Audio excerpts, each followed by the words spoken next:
Assalamualaikum warahmatullahi wabarakatuh. Alhamdulillah wassalatu wassalamu ala Rasulillah wa ala alihi wa sahbihi wa man walah. Qala rabbi shrah li sadri wa yassir li amri wahlul 'uqdatam min lisani yafqahu qawli. Qalu subhanaka la ilma lana illa ma 'allamtana innaka antal alimul hakim. Wala hawla wala quwwata illa billahil aliyyil azim. Alhamdulillah, rakan, tuan-tuan dan puan yang saya hormati sekalian. Mari sama-sama kita panjat setinggi kesyukuran pada Allah Subhanahu Wa Taala. Alhamdulillah, dengan limpahan kurniaan serta rahmat dan inayahnya, kita bertemu lagi pada malam ini untuk IKIM episod yang ke-258. Alhamdulillah. Rakan, sahabat-sahabat yang dikasihi sekalian, saya mengucapkan selamat datang pada pendengar sekalian, penonton Nurli, Nambayan Sutra, Mariam, Bumini, Abdul Rahim, Zalina, Zulfi, Azura, Izan, Rohana, Arina, Z, Jairin Lo, Wan Rohaiza, Zainab, Nurhaji Ramli, Roshima, Radin, Zalina, Mami, Wanur Qalbi, Wan Abdul Rahim, Katijah, dan semua rakan-rakan yang sedang menonton. Apa khabar semua?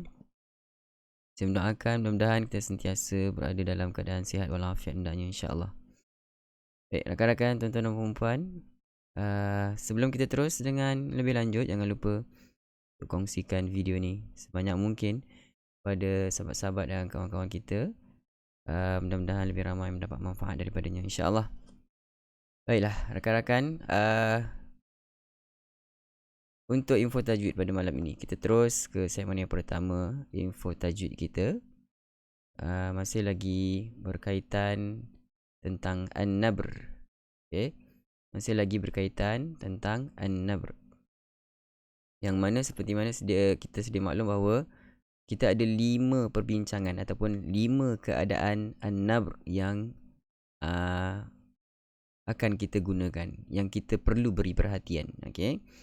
Yang pertama, kita telah selesai terangkan dan kongsikan pada pertemuan yang semalam, dan berserta dengan beberapa ataupun 2 keadaan dikecualikan daripada digunakan an-nabr.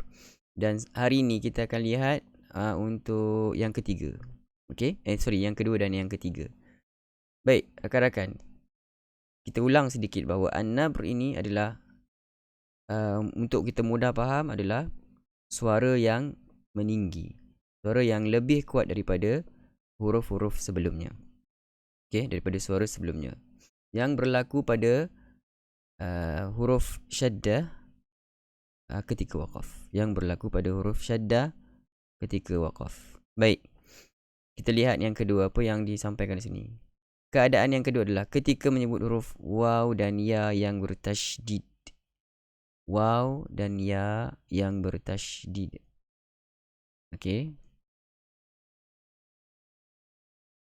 Waw dan ya yang bertasydid.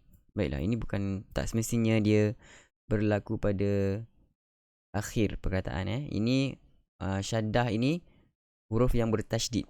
Maksudnya an-nabr ni berlaku pada huruf yang bertasydid. Contoh kita lihat di sini adalah al-quwwah, suara meninggi berlaku pada syaddah masa waqaf. Kita lihat tajwid yang sebelumnya, apa yang dimaksudkan dengan an-nabr.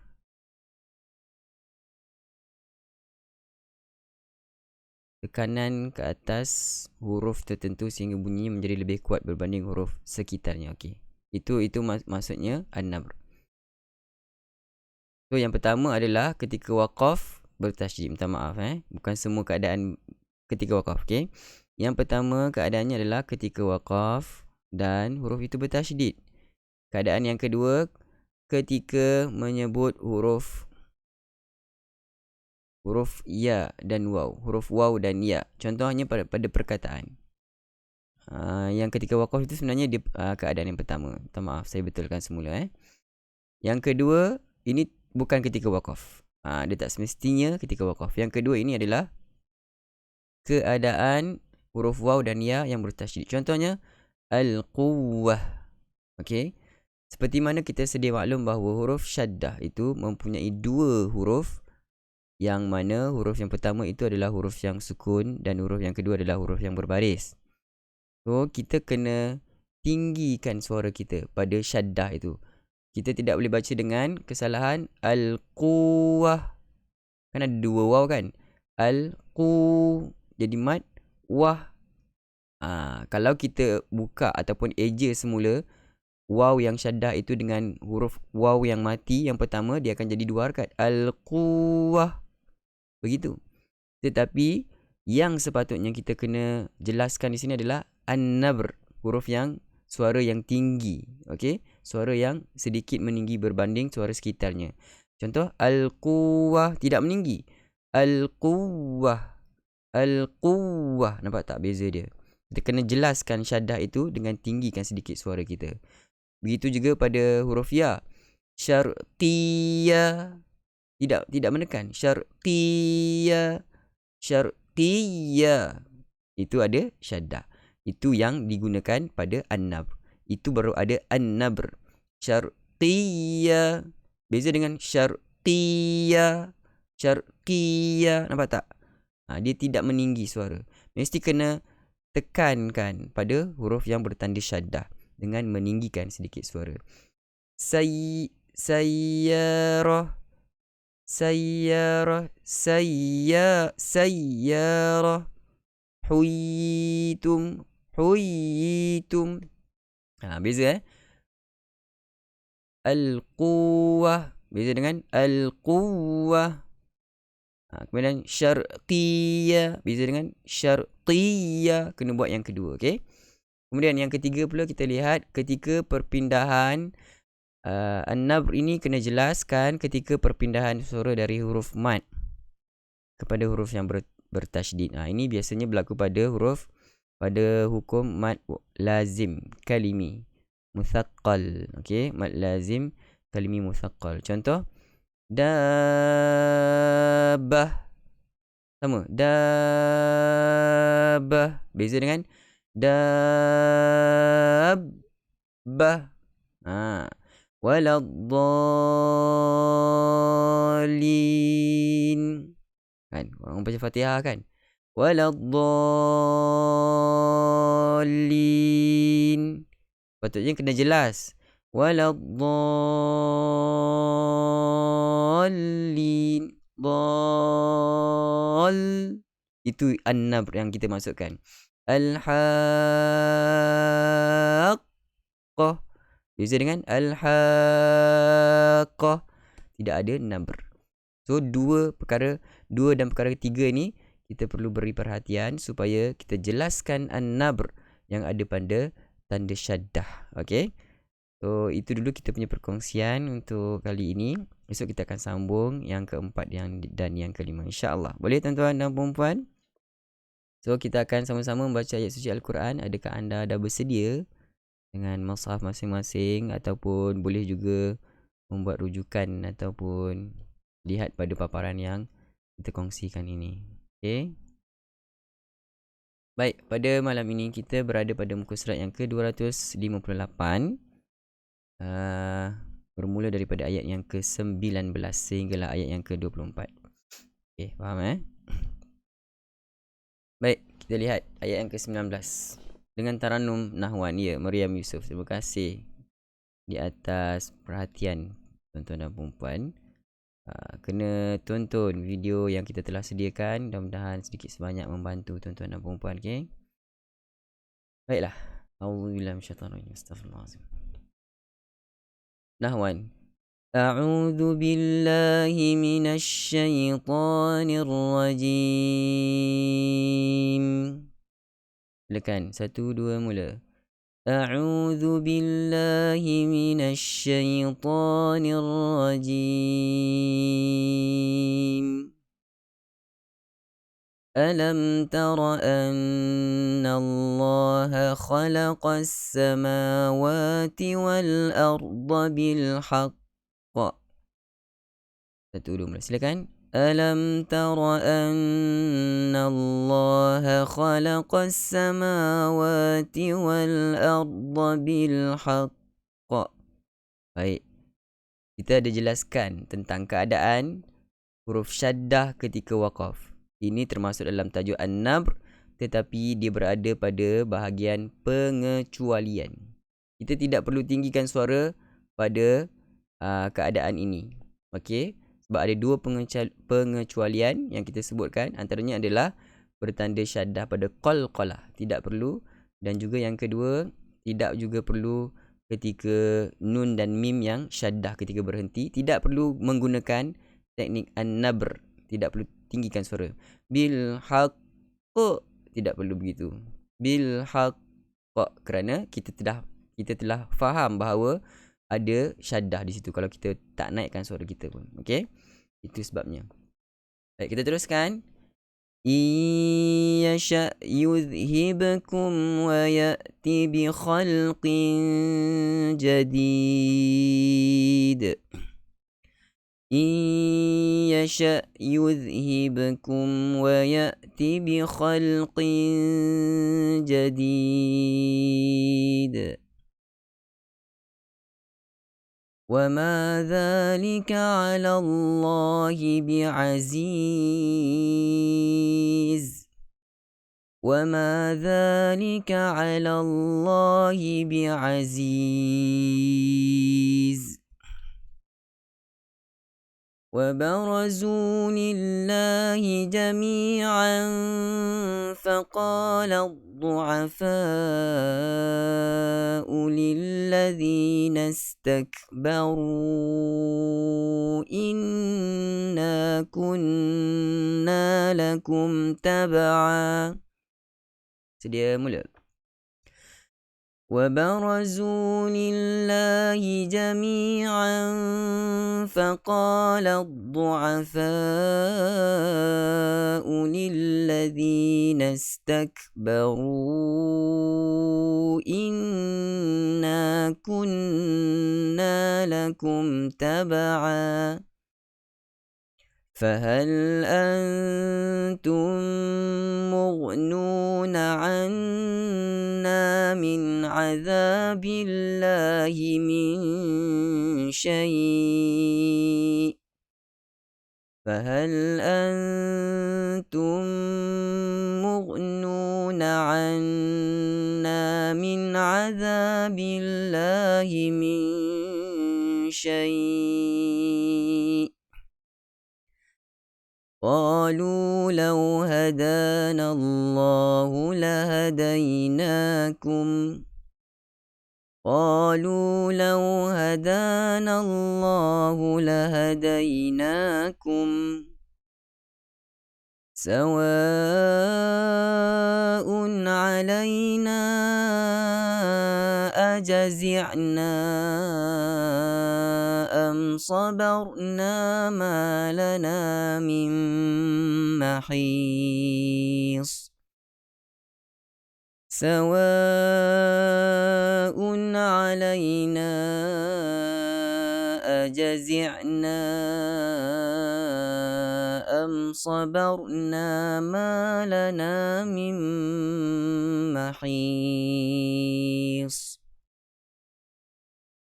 وقال الشيطان لما قضي الأمر إن الله وعدكم وعد الحق ووعدتكم فأخلفتكم وقال الشيطان لما قضي الأمر إن الله وعدكم وعد الحق ووعدتكم فأخلفتكم وما كان لي عليكم من سلطان إلا أن دعوتكم فاستجبتم لي وما كان لي عليكم من سلطان إلا أن دعوتكم فاستجبتم لي فلا تلوموني ولوموا أنفسكم فلا تلوموني ولوموا أنفسكم ما أنا بمصرخكم وما أنتم بمصرخي. Ini adalah tajuk An-Nabr yang kita bincangkan pada permulaan keadaan yang pertama, iaitu huruf yang bersyaddah pada ketika waqaf. Ini antara contohnya. Bimusrikhi. Bimusrikhi. Ada tak An-Nabr? Tidak ada. Tidak ada suara yang menaik menunjukkan bahawa huruf tersebut adalah huruf syaddah. Untuk menampakkan, untuk menunjukkan bahawa huruf itu adalah huruf yang bertanda syaddah, kita kena gunakan An-Nabr. Inilah fungsi kita belajar tajuk An-Nabr itu. So, kena baca dengan وَمَا أَنْتُمْ بِمُصْرِخِي. Beza dengan bimusrikhi. Sama. Bimusrikhi. Rikhi. Beza dengan rikhi. Beza kan? Ada An-Nabr di situ. Maknanya, kita faham bahawa ini adalah huruf yang bertanda syaddah. Silakan. 1, 2, mula. ما أنا بمصرخكم وما أنتم بمصرخي. Bagus. إني كفرت بما أشركتمون من قبل. إني كفرت بما أشركتمون من قبل إن الظالمين لهم عذاب أليم. إن الظالمين لهم عذاب أليم. Terusnya ayat yang ke-23. وَأُدْخِلَ الَّذِينَ آمَنُوا وَعَمِلُوا الصَّالِحَاتِ جَنَّاتٍ تَجْرِي مِنْ تَحْتِهَا الْأَنْهَارُ. وَأُدْخِلَ الَّذِينَ آمَنُوا وَعَمِلُوا الصَّالِحَاتِ جَنَّاتٍ تَجْرِي مِنْ تَحْتِهَا الْأَنْهَارُ خَالِدِينَ فِيهَا بِإِذْنِ رَبِّهِمْ تَحِيَّتُهُمْ فِيهَا سَلَامٌ. خَالِدِينَ فِيهَا بِإِذْنِ رَبِّهِمْ تَحِيَّتُهُمْ فِيهَا سَلَامٌ.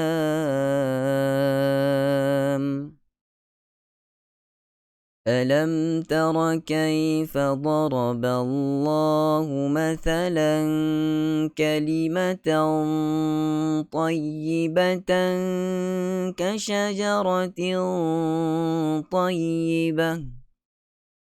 أَلَمْ تَرَ كَيْفَ ضَرَبَ اللَّهُ مَثَلًا كَلِمَةً طَيِّبَةً كَشَجَرَةٍ طَيِّبَةٍ أَصْلُهَا ثَابِتٌ وَفَرْعُهَا فِي السَّمَاءِ.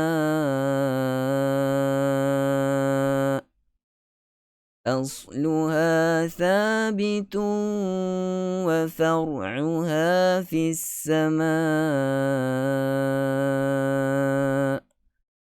Sadaqallahul azim. Alhamdulillah. Sadaqallahul azim. Sadaqa Rasulul Karim. Wa nahnu ala dhalika minasyahidin. Tuan-tuan dan puan-puan, kita telah selesai sama-sama bacakan daripada muka surat yang ke-258, Surah Ibrahim, bermula ayat 19 hingga ayat 24. Alhamdulillah. So, selamat datang saya ucapkan. Kalau ada rakan-rakan nak bertanyakan tentang beberapa soalan, silakan tinggalkan di ruang komen. Atau kita sampai di sini dahulu kita punya pertemuan. Sebelum tu saya mengalu-alukan kedatangan rakan-rakan yang baru hadir. Selamat datang kepada anda semua. Kita dalam IQIM Interaktif Quran bersama dengan Imam Malik setiap jam 10.30 malam, bersiaran langsung di FB Imam Malik ataupun juga di IG. So rakan-rakan, tuan-tuan dan puan-puan, kalau tak ada sebarang pertanyaan, sampai di sini dahulu kita punya pertemuan. Jumpa lagi malam esok jam 10.30 malam. Assalamualaikum warahmatullahi wabarakatuh.